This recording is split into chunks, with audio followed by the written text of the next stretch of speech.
हम अक्सर देश के बड़े बड़े गैंगस्टरों के बारे में आपसे बताते हैं, उनकी ज़िंदगी के बारे में बताते हैं, वो पहले क्या करते थे, उनके घर वाले उनसे क्या उम्मीद करते थे, इन सब बातों को बताते हैं।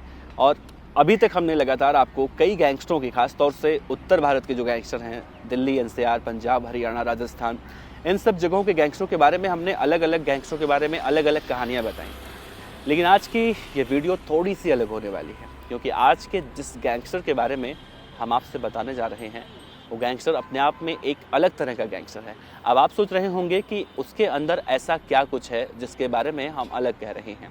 तो अगर हम अभी तक के गैंगस्टरों के बारे में आपसे जो बता चुके हैं उनके बारे में अगर हम ध्यान दें, तो जैसे गोरखपुर का श्री प्रकाश शुक्ला था, अतीक अहमद जो पूर्वांचल का कुख्यात बाहुबली था, या फिर धनंजय सिंह, मुख्तार अंसारी, लॉरेंस बिश्नोई, नीरज भमाना, ये सब वो गैंगस्टर थे जो अपनी ज़िंदगी के उस पड़ाव पर आकर गैंगस्टर बने।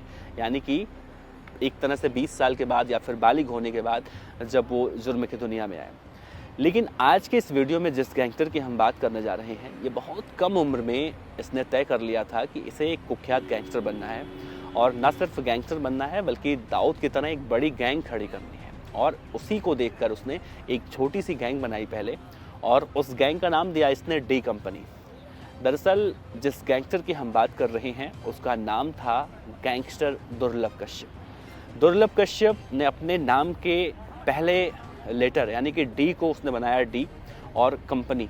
तो दाऊद से बहुत ज़्यादा प्रभावित था, दाऊद की तरह एक बड़ी गैंग क्राइम कंपनी खड़ी करना चाहता था। हालांकि उम्र इसकी बहुत छोटी थी उस वक्त जब इसने इस सब कुछ सोचा था, तो इसकी उम्र 16 साल की थी। मध्य प्रदेश के उज्जैन ज़िले का रहने वाला था। मध्य प्रदेश के उज्जैन ज़िले में एक छोटा सा मोहल्ला है जिसे बोला जाता है अब्दालपुरा। अब्दालपुरा के अंदर इसी दुर्लभ कश्यप का एक घर था। वहाँ इसकी माताजी रहा करते थे, अपने माताजी के साथ ही रहता था। इसकी माँ एक स्कूल में प्रोफेसर थी, एक डिग्री कॉलेज में प्रोफेसर थी। पिताजी से और माताजी से कुछ अनबन चल रहा था, आपसी पारिवारिक विवाद चल रहा था। तो इसके पिताजी उस वक्त इंदौर में रहा करते थे, छोटी मोटी राजनीति करते थे और ठेकेदारी वगैरह काम करते थे, तो उनका अलग बिजनेस था। तो माता और पिता के बीच जो तकरार थी, उस तकरार को देखते हुए या फिर उसका दुष्प्रभाव जो पड़ा वो दुर्लभ कश्यप पर पड़ा। घर में पैसों की कोई कमी नहीं थी, माँ प्रोफेसर थी, वो लगातार पैसों से उसका सपोर्ट भी करती थी। तो पैसे की कमी नहीं थी, तो पैसा कम उम्र में ज़रूरत से ज़्यादा मिलना भी उसके लिए ख़तरनाक साबित हुआ। और उसने सबसे पहले जब अपनी क्राइम कंपनी खड़ी करने की सोची, तो उसने जो कंपनी बनाई डी कंपनी, उसका उसने एक फेसबुक पेज बनाया। उस फेसबुक पेज पे उसने सबसे पहले एक जुर्म का विज्ञापन डाला। उस विज्ञापन में उसने लिखा था कि किसी को भी अगर किसी तरह का विवाद सुलझाना हो, कोई भी विवाद हो, कैसा भी विवाद हो, उससे संपर्क करें, वो हर तरह के विवाद को सुलझा देता है आसानी में। उसका नाम है दुर्लभ कश्यप। उसने अपना नीचे एक नंबर दिया, फ़ोन नंबर, और उसी फ़ोन नंबर पर कॉल करने के लिए उसने कहा। देखते ही देखते ये पोस्ट बहुत तेज़ी से वायरल हो गया, और उस वक्त उज्जैन के एसपी हुआ करते थे सचिन अतुलकर। सचिन अतुलकर की पोस्टिंग अगर मौजूदा दौर में बताएं तो भोपाल में है, भोपाल के आईजी हैं वो, और उस समय वो उज्जैन के एसपी हुआ करते थे। तो किसी ने सचिन अतुलकर से इस पोस्ट की शिकायत की कि एक दुर्लभ कश्यप नाम का कोई लड़का है, बहुत छोटा है, थोड़ा सा कुछ उसके अंदर अलग है जो लोगों को अट्रैक्ट करता है, लोग उसकी तरफ प्रभावित होते हैं। दरअसल ये सब इसलिए बोला जा रहा था क्योंकि बड़े बड़े बाल उसके थे, उम्र बहुत छोटी थी, माथे पर एक टीका लगाता था, गले में एक काला कपड़ा डालकर रखता था, आँखों में सुरमा लगाता था। तो बिल्कुल एक अलग तरह का गैंगस्टर था।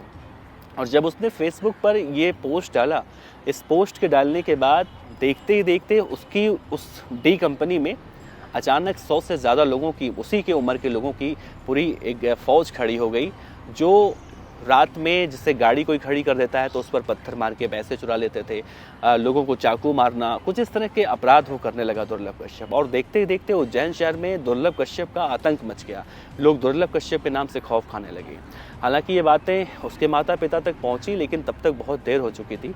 दुर्लभ कश्यप की उम्र उस वक्त जैसा मैंने कहा 16 साल थी, तो जब 17 साल का हुआ तो एक ऑपरेशन चलाया गया उज्जैन के अंदर। चूँकि विधानसभा चुनाव मध्य प्रदेश के नज़दीक थे, तो चुनाव से पहले जैसे गुंडे माफियाओं को उनके ऊपर नकेल कसा जाता है, उसी कार्रवाई में दुर्लभ कश्यप गैंग के ऊपर भी सचिन नतुलकर ने नकेल कसी और जितने भी बदमाश उस वक्त पकड़े गए सबको यूं परेड कराया गया, निकाला गया और उनके कपड़े फटे हुए थे और उनसे बुलवाया गया कि अपराध करना पाप है, पुलिस हमारी बाप है, कुछ इस तरह के लाइन थे।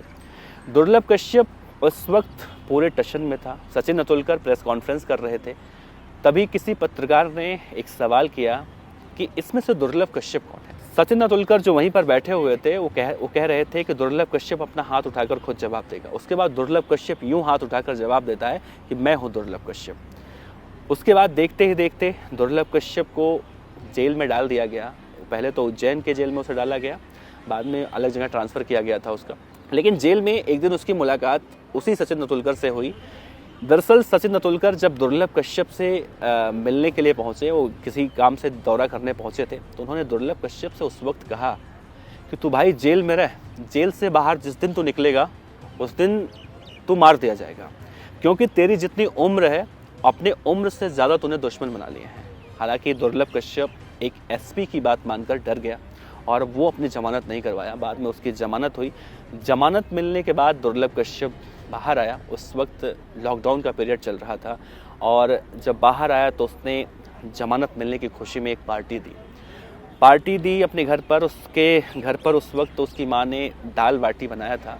पार्टी वार्टी करने के बाद उसके गैंग के बहुत सारे लड़के मौजूद थे। तो जैसे गुंडे बदमाश पार्टी करने के बाद चाय और सिगरेट पीने जाते हैं, तो उज्जैन में ही एक जगह है हेलावाड़ी, वहाँ पर मुस्लिम समाज के लोग रहते हैं। वहाँ पर उस वक्त रात के 12 बजे एक दुकान खुली हुई थी।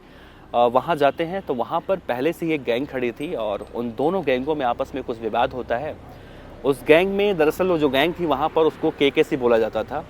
केकेसी गैंग से इसका विवाद होता है। उसमें से कोई कहता है इसमें से दुर्लभ कश्यप कौन है, तो दुर्लभ कश्यप वहाँ भी कट्टा निकालता है और शहनवाज नामक एक व्यक्ति पर फायरिंग कर देता है।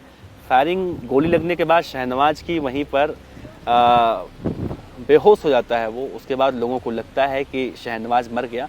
फिर वहाँ से एक भीड़ आती है और दुर्लभ कश्यप को बहुत बुरी तरह से मारकर चाकुओं से उसकी हत्या कर दी जाती है।